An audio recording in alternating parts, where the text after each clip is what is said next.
ನೀವು ದಂಗಾಗ್ಬಿಡ್ತೀರ. ಪ್ರಧಾನಿ ಮೋದಿ ಹೀಗೆ ಮಾತಾಡೋಕ್ಕೂ ಸಾಧ್ಯನಾ ಅಂತ. ಈ ದಾಂಧಲೆ ಮತ್ತು ಗೂಂಡಾಗಿರಿ ನಡೀಬೇಕು ಅಂತಲೇ ಕೆಲವು ಫೇಕ್ ವಿಡಿಯೋಗಳು ಸೋಷಿಯಲ್ ಮೀಡಿಯಾದಲ್ಲಿ ಹರಿದಾಡಿವೆ. ಆ ಫೇಕ್ ವಿಡಿಯೋಗಳು ಹೇಗೆ ಸೃಷ್ಟಿಯಾದವು, ಒರಿಜಿನಲ್ ವಿಡಿಯೋಗಳು ಏನು ಹೇಳುತ್ತೆ, ಫೇಕ್ ವಿಡಿಯೋಗಳು ಏನು ಹೇಳುತ್ತೆ, ಆ ಪಾಕಿಸ್ತಾನ ಕುಣಿಸಿದ ಹಾಗೆ ಇಲ್ಲಿನ ಕೆಲವು ಹ್ಯಾಂಡ್ಲರ್ಸ್ಗಳು ಹೇಗೆ ಈ ಎಲ್ಲ ವಿಡಿಯೋಗಳನ್ನ ಶೇರ್ ಮಾಡ್ಕೊಳ್ತಾರೆ. ಬರೀ ಇಂಥದ್ದೇ ದ್ವೇಷ ಬಿತ್ತುವಂತಹ ವಿಡಿಯೋಗಳು. ಭಾರತೀಯರೇ ಅನುಮಾನ ಪಡಬೇಕು, PIB ಇನ್ನು ಎಷ್ಟು ಇಂಥ ವಿಡಿಯೋಗಳನ್ನು ಪತ್ತೆ ಮಾಡಿದೆ.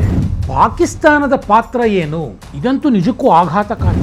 ಸ್ನೇಹಿತರೆ ನಮಸ್ಕಾರ, ಹೊಸದಿಗಂತ ಡಿಜಿಟಲ್ ಚಾನಲ್ಗೆ ಸ್ವಾಗತ. ಕಾಕ್ರೋಚ್ ಜನತಾ ಪಾರ್ಟಿಯ ಪ್ರತಿಭಟನೆ ಜಂತರ್ ಮಂತರ್ನಲ್ಲಿ ಸುಮಾರು 1 ತಿಂಗಳ ಹಿಂದೆ ಶುರುವಾದ ದಿನದಿಂದ ಇವತ್ತಿನವರೆಗೆ ಅನೇಕ ವಿದ್ಯಮಾನಗಳು ನಡೆದಿವೆ. ಪ್ರತಿಭಟನೆಯ ಜೊತೆಗೆ ದಾಂಧಲೆ ಗೂಂಡಾಗಿರಿ ಕೂಡ ನಡೆದಿದೆ. ಈ ದಾಂಧಲೆ ಮತ್ತು ಗೂಂಡಾಗಿರಿ ನಡೀಬೇಕು ಅಂತಲೇ ಕೆಲವು ಫೇಕ್ ವಿಡಿಯೋಗಳು ಸೋಷಿಯಲ್ ಮೀಡಿಯಾದಲ್ಲಿ ಹರಿದಾಡಿತು. ಆ ಫೇಕ್ ವಿಡಿಯೋಗಳು ಹೇಗೆ ಸೃಷ್ಟಿಯಾದವು, ಅದನ್ನು ಹೇಗೆ ಬದಲಾಯಿಸಲಾಯಿತು, ಒರಿಜಿನಲ್ ವಿಡಿಯೋಗಳು ಏನು ಹೇಳುತ್ತೆ, ಫೇಕ್ ವಿಡಿಯೋಗಳು ಏನು ಹೇಳುತ್ತೆ, ಇದರ ಒಂದು ಸಂಪೂರ್ಣವಾದ ಚಿತ್ರಣವನ್ನು ನಾನಿವತ್ತು ನಿಮ್ಮ ಮುಂದೆ ಇಡೋದಕ್ಕೆ ಬಯಸ್ತೇನೆ. ಸ್ನೇಹಿತರೆ, ಈ ವಿಚಾರದಲ್ಲಿ ಪಾಕಿಸ್ತಾನದ ಪಾತ್ರ ಏನು, ಆ ಪಾಕಿಸ್ತಾನ ಕುಣಿಸಿದ ಹಾಗೆ ಇಲ್ಲಿನ ಕೆಲವು ಹ್ಯಾಂಡ್ಲರ್ಸ್ಗಳು ಹೇಗೆ ಈ ಎಲ್ಲ ವಿಡಿಯೋಗಳನ್ನು ಶೇರ್ ಮಾಡ್ಕೊಳ್ತಾರೆ, ಆ ಮೂಲಕ ಹೇಗೆ ದಂಗೆ ಗೂಂಡಾಗಿರಿ ಜಾಸ್ತಿ ಆಗುತ್ತೆ, ಇದೆಲ್ಲವನ್ನು ನೀವು ನೋಡಿದ್ದೀರಿ. ಮೊದಲಿಗೆ ಒಂದು ವಿಡಿಯೋ ನೋಡಿ, ನೀವು ದಂಗಾಗ್ಬಿಡ್ತೀರ. ಪ್ರಧಾನಿ ಮೋದಿ ಹೀಗೆ ಮಾತಾಡೋಕ್ಕೂ ಸಾಧ್ಯನಾ ಅಂತ. ಅದನ್ನು ನೋಡಿ. हम छात्रों को स्पष्ट रूप से आगाह करना चाहते हैं, इस कॉकरोच जनता पार्टी के प्रदर्शन का हिस्सा बनने से पूरी तरह दूर रहे.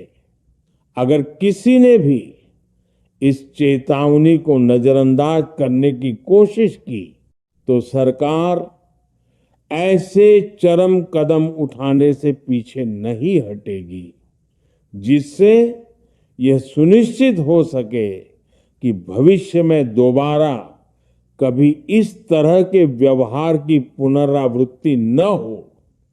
छात्रों के लिए अपनी पढ़ाई पर ध्यान देना ही बेहतर होगा, अन्यथा उन्हें इसके गंभीर परिणाम भुगतने होंगे.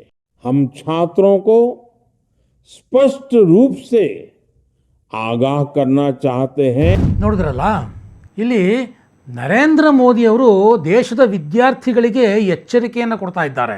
ಹುಷಾರ್, ಆ ಕಾಕ್ರೋಚ್ಗಳ ಪ್ರತಿಭಟನೆಯಲ್ಲಿ ನೀವು ಭಾಗವಹಿಸಬೇಡಿ. ಒಂದು ವೇಳೆ ನನ್ನ ಎಚ್ಚರಿಕೆಯನ್ನು ಧಿಕ್ಕರಿಸಿ ನೀವು ಭಾಗವಹಿಸಿದರೆ ನಿಮ್ಮ ಭವಿಷ್ಯ ನೆಟ್ಟಿಗಿರೋದಿಲ್ಲ. ಎಂಥ ಆಘಾತಕಾರಿ ಹೇಳಿಕೆ ನೋಡಿ. ಇಂಥ ವಿಡಿಯೋ ಸೋಷಿಯಲ್ ಮೀಡಿಯಾದಲ್ಲಿ ವೈರಲ್ ಆದರೆ ಯಾವ ಅಮಾಯಕ ವಿದ್ಯಾರ್ಥಿಗೆ ತಾನೇ ನರೇಂದ್ರ ಮೋದಿ ಮೇಲೆ ಕೋಪ ಬರೋದಿಲ್ಲ ಹೇಳಿ. ಇದು ಸ್ಪಷ್ಟವಾಗಿ fake video, deep fake video ಅಂತಾರೆ. ಆರ್ಟಿಫಿಷಿಯಲ್ ಇಂಟೆಲಿಜೆನ್ಸ್ ಬಳಸಿ ಇಂಥ ವಿಡಿಯೋಗಳನ್ನು ಸೃಷ್ಟಿ ಮಾಡಲಾಗುತ್ತೆ. ಇನ್ನೊಂದು ವಿಡಿಯೋ ಇದೆ ಸ್ನೇಹಿತರೆ, ದೆಹಲಿಯ ACP ರಾಜೀವ್ ರಂಜನ್ ಅವರು ಮಾತಾಡ್ತಾರೆ. ಅದನ್ನೊಂದ್ಸಲಿ ನೋಡಿ. सभी छात्रों से निवेदन करना चाहता हूं, हम दिल्ली पुलिस से हैं, लेकिन उससे पहले हम आपके भाई हैं, आपके पिता हैं और आपके पड़ोसी हैं. हम आपकी आवाज सुन रहे हैं और दिल से जानते हैं कि आपकी मांग जायज है. हमारी भावनाएं आपके साथ हैं, लेकिन आपको हमारी मजबूरी भी समझनी होगी. हमें सीधे अमित शाह की ओर से आदेश मिला है और उनका आदेश बिल्कुल साफ है.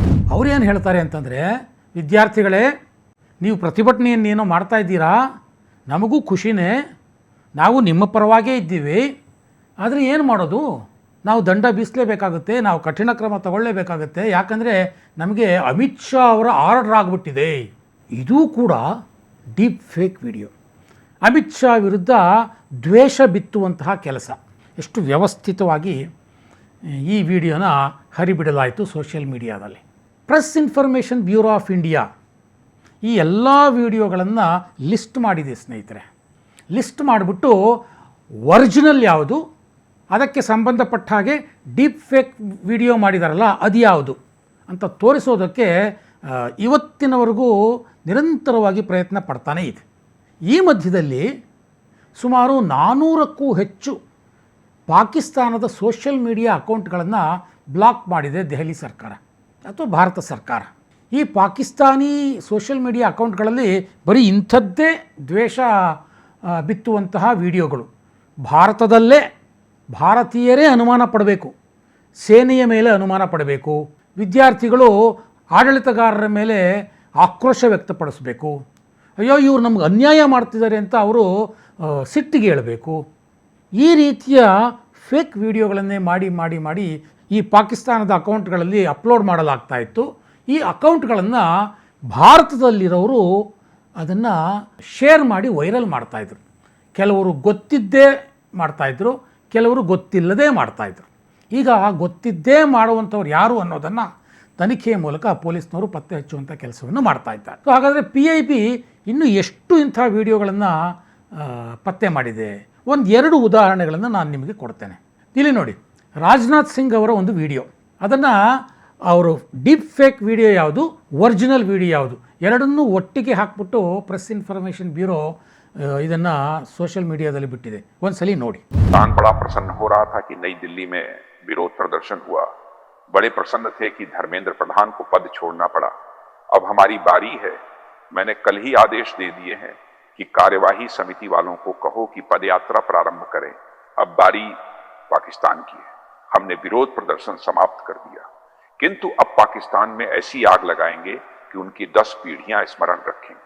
ये हमसे नदियों का जल मांगते थे, अब पाकिस्तान के भीतर से लाल रंग की नदियां निकलेंगी। तुम नहीं जानते कि हमने तुम्हारे साथ कैसा भयानक खेल खेला है।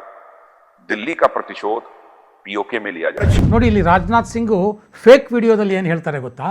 ಪಾಕಿಸ್ತಾನದಿಂದಾಗಿ, ಪಾಕಿಸ್ತಾನದ ಕುತಂತ್ರದಿಂದಾಗಿ ನಾವು ಒಬ್ಬ ಸಚಿವರ ರಾಜೀನಾಮೆಯನ್ನು ಪಡ್ಕೊಳ್ಬೇಕಾಗ್ಬಿಡ್ತು.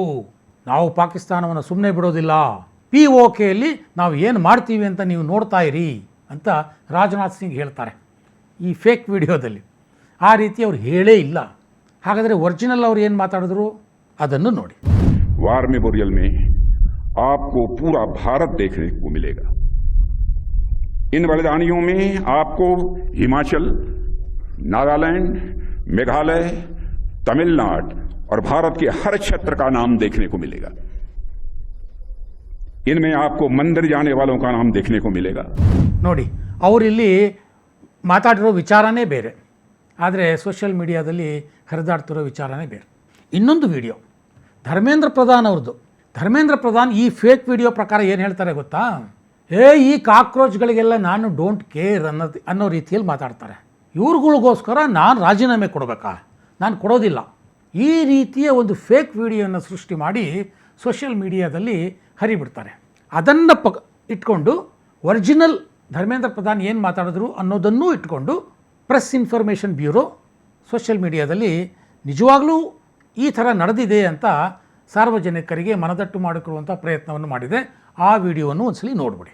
मैं इन लोगों की गलतफहमी बिल्कुल साफ कर दूं, इन कॉकरोचों के कहने पर बड़े बड़े नेता कभी इस्तीफा नहीं दिया करते, बल्कि वो इन कॉकरोचों को अपने जूतों तले मसल कर गली की गंदी नालियों में फेंक दिया करते हैं, जो कि इनकी असली औकात है।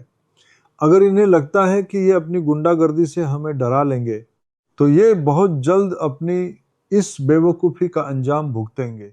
जुहार। आम ओडिया जातिर संस्कृति होउछि भाव एवं भक्तिर संस्कृति। एटी प्रतिटी परंपरा पछरे लुचि रहिता समाज मंगलर एक महान वार्ता। जेतेबेले प्रचंड खरारे धरित्री आकुल होई उठे, सेतेबेले संसार को सुख एवं शीतलता प्रदान करने भगवान शिव निजे आगे आसंती। ಇನ್ನೊಂದು ವಿಡಿಯೋ ಇದೆ ಸ್ನೇಹಿತರೆ, chief of defence staff general NS Raja Subrahmanya ಅವರು ಮಾತಾಡಿರುವಂಥದ್ದು. ಇದಂತೂ ನಿಜಕ್ಕೂ ಆಘಾತಕಾರಿ. ಜಂತರ್ ಮಂತರ್ನಲ್ಲಿ ಪೊಲೀಸರಿಂದ ನಮ್ಮ ಮಕ್ಕಳ ಮೇಲೆ ದೌರ್ಜನ್ಯ ಆಗಿಬಿಟ್ಟಿದೆ ಅಂತ ಯೋಧರು ಆರೋಪ ಮಾಡ್ತಾ ಇದ್ದಾರೆ. ಇದನ್ನು ವಿರೋಧಿಸಿ ಸುಮಾರು 30,000 ಯೋಧರು ಸೇನೆಯನ್ನು ತೊರೆಯೋದಕ್ಕೆ ನಿರ್ಧಾರ ಮಾಡಿ ರಾಜೀನಾಮೆ ಪತ್ರ ಕಳಿಸ್ಬಿಟ್ಟಿದ್ದಾರೆ ಅಂತ CDS ಅಂದರೆ ಚೀಫ್ ಆಫ್ ಡಿಫೆನ್ಸ್ ಸ್ಟಾಫ್ ಮಾತಾಡಿರುವಂಥ ಒಂದು ವಿಡಿಯೋ. ಇದಕ್ಕಿಂತ ಇನ್ನೆಂಥ ಫೇಕ್ ವಿಡಿಯೋನ ಮಾಡಲಿಕ್ಕೆ ಸಾಧ್ಯ ಹೇಳಿ ಸ್ನೇಹಿತರೆ? ಆದರೆ ಅವರು ಫೇಕ್ ವಿಡಿಯೋ ಏನು ಹೇಳುತ್ತೆ, ನಿಜವಾದ ವಿಡಿಯೋ ಏನು ಹೇಳುತ್ತೆ ಅದನ್ನು ಒಂದು ಸಲ ನೋಡಿ. The government needs to be lenient towards the students. More than 30,000 Indian Army Jawans have resigned because they say their children are getting beaten with sticks at Jantar Mantar in New Delhi. They are refusing to serve the Indian government and this is becoming a catastrophe. I request Prime Minister Narendra Modi to please step up and make the Education Minister resign. Otherwise, our armed forces will be divided and separated. Dear friends, as the curtain rises on the 135th edition of the Indian Oil Durand Cup, it is my distinct honor and pleasure to invite you. So ಈ ಪಾಕಿಸ್ತಾನದ social media ಅಕೌಂಟ್ಗಳು ಏನೇನೆಲ್ಲ fake ವಿಡಿಯೋಗಳನ್ನು ಹರಿಬಿಟ್ವು ಅದು ಹೊಸದಲ್ಲ ಸ್ನೇಹಿತರೆ. Operation ಸಿಂಧೂರದ ಸಮಯದಲ್ಲೂ ಇವೇ ಅಕೌಂಟ್ಗಳಿಂದ fake ವಿಡಿಯೋಗಳು ಬಂದಿದ್ವು ಅನ್ನೋದನ್ನು ದೆಹಲಿ ಪೊಲೀಸರು ಪತ್ತೆ ಹಚ್ಚಿದ್ದಾರೆ.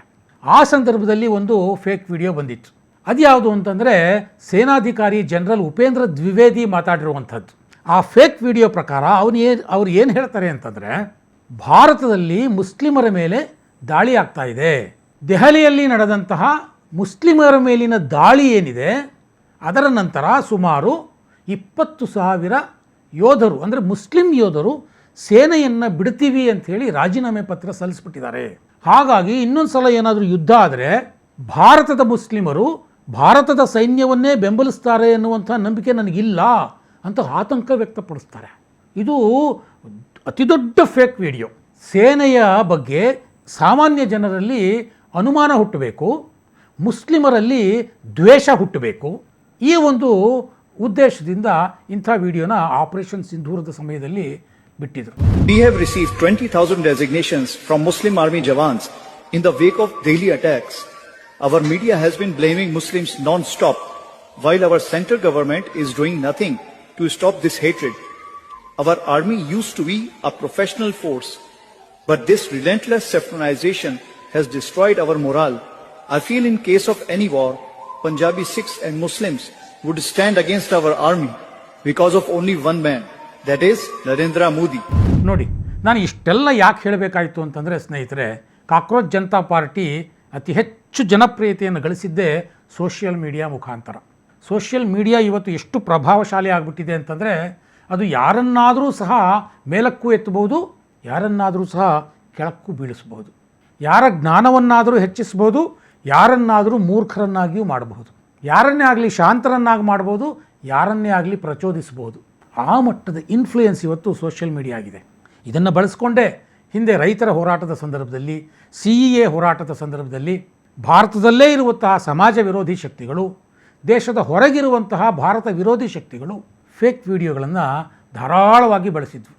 ಆದರೆ ಭಾರತದ ಜನ, ಭಾರತದ ಯುವಕರು, ಭಾರತದ ವಿದ್ಯಾರ್ಥಿಗಳು ನೇಪಾಳ, ಶ್ರೀಲಂಕಾ, ಬಾಂಗ್ಲಾದೇಶದ ವಿದ್ಯಾರ್ಥಿಗಳಂತೆ ಅಂಧಭಕ್ತರಾಗಲಿಲ್ಲ ಈ ಸೋಷಿಯಲ್ ಮೀಡಿಯಾ ಟ್ವೀಟ್ಗಳಿಗೆ.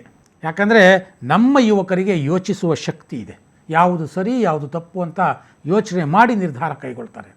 ಹಾಗಾಗಿ ಇಂಥ ಸೋಷಿಯಲ್ ಮೀಡಿಯಾ ಫೇಕ್ ವಿಡಿಯೋಗಳು ಹೆಚ್ಚು ಪ್ರಭಾವ ಬೀರಲಿಲ್ಲ. ಆದರೂ ಇಂಥದ್ರ ಬಗ್ಗೆ ಮುಖ್ಯವಾಗಿ ಯುವ ಜನತೆ ಎಚ್ಚರಿಕೆಯಿಂದ ಇರಲೇಬೇಕು ಅನ್ನೋದು ದೇಶ ಬಾಂಧವರ ನಿರೀಕ್ಷೆ.